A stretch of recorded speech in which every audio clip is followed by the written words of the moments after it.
Herkese selam. Yine çok önemli bir çalışmayla karşınızdayız arkadaşlar. Önümüzdeki hafta takibimde olacak hisse senedinden bahsedeceğim. Çok önemli bir formasyonu var hisse senedinin ve geçtiğimiz hafta patronu Salı gününden itibaren bu hisse senedinde alım yapıyor arkadaşlar. Bazen borsacı dedenin söylediği gibi borsada 2 kere 2 4 etmiyor. Yani biz her zaman FK oranlarına bakarak, piyasa değeri, defter değeri oranlarına bakarak sonuçlar alamıyoruz. Bazen bakıyorsunuz ki FK oranı çok yüksek hisse senetleri tavan tavan gitmiş. Yani zarar açıklamış hisse senetleri 10 katlık 15 kat yapmış yıllık bazda. Öte yandan kar açıklamış hisse senetleri temettü veren hisse senetleri yerinde sayıyor. İşte bu çalışmada bu bağlamda bir çalışmadır arkadaşlar. Dün söylediğim, bahsettiğim link hissesi de aynı şekilde. Tabii ki burada hiçbir şekilde yatırım tavsiyesinde bulunmuyoruz arkadaşlar. Öğreniyoruz. Yani borsada 30 yılımızı da devirsek öğrenme işi devam edecektir ve her gün yeni yeni şeyler öğreneceğiz. Takip edeceğiz. Takip ediyoruz arkadaşlar. Bu hisse senedinde takip edeceğiz. Acaba haftalık performansı nasıl olacak bu hisse senedinin? İşte detaylar. Bu hafta değişik bir şey yapacağız arkadaşlar. Borsacı dedeyi biraz kızdıracağız.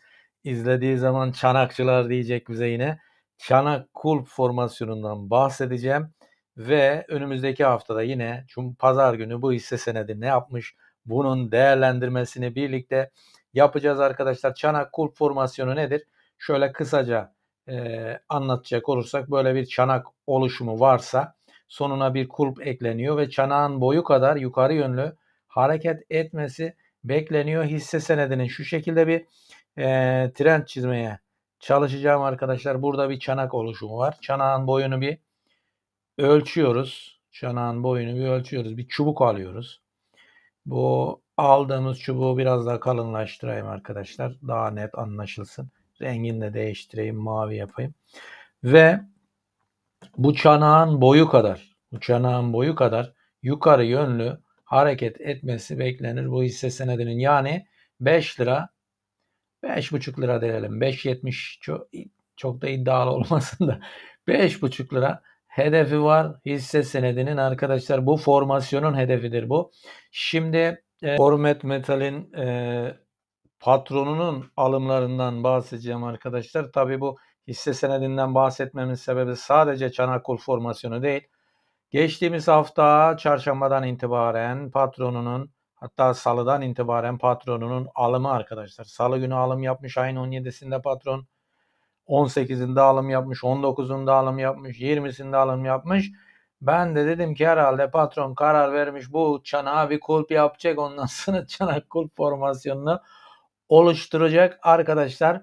Böyle bir düşünce oluştu bende. Bu kadar üst üste her gün alım olunca tabii bir hisse senedinde patron alımı önemlidir. Önemli bir göstergedir. Bu sebepten dolayı dikkatinize sunmak istedim. Tabii ki hiçbir şekilde yatırım tavsiyesi değildir arkadaşlar. Biz bu hisse senedine gidin, alın falan, öyle bir şey yok. İzleyin diyoruz sadece. Ders çıkarmak amacıyla izleyin. Öğreniyoruz. Hepimiz öğrenciyiz. Acaba bu formasyon çalışacak mı? Önümüzdeki hafta pazar günü yine bunun değerlendirmesini yapıyor olacağız arkadaşlar. Bir de temel olarak bakayım. Temel olarak aslında çok da iyi bir durumda değil hisse senedi. Ödenmiş sermayesi 538 milyon, nette zararda arkadaşlar. Dolayısıyla zararda bir hisse senedi. Fakat ne hikmetse zararda olmasına rağmen hisse senedine Allah yürü ya kulum diyor. Ve hisse senedi yükseliyor arkadaşlar. Sürekli yükselen bir hisse senedi bu. Şöyle baktığımız zaman geçmişte de mesela şuralardan kaç liraymış arkadaşlar? 60 kuruşmuş. 60 kuruşmuş arkadaşlar. 60 kuruştan başlamış. Bu 2022'de 64 kuruşmuş hisse senedi. Biraz daha yakın. Bir yıllık bir vadeyi değerlendirdiğimiz zaman şöyle 5. ayda mesela 1,5 liraymış hisse senedi. Sonra 4 liraya gitmiş. Sonra büyük bir düşüş yaşamış. Sonra bunun düzeltmesini yapmış. Şu anda da bunu kırmak üzere. Yani bu direnci, burada bir artık direnç var arkadaşlar. Daha önceki seviyeden ya bu dirençten ya bu dirence gelecek, çarpacak aşağı hareket edecek, ya bu direnci kıracak Tekrar pullback yapacak. Bu dirence çarpacak. 427 liraya çarpacak. Ondan sonra yukarı yönlü hareket edecek. Bunu hepimiz önümüzdeki hafta yaşayıp göreceğiz arkadaşlar. Bu da takibe aldığım hisse senedi arkadaşlar, önümüzdeki hafta için. Bir tanesi Link Bilgisayar'da biliyorsunuz. Bu da ikinci hisse senedi oldu. Aktaracaklarım bu kadar. Herkese bol kazançlar diliyorum.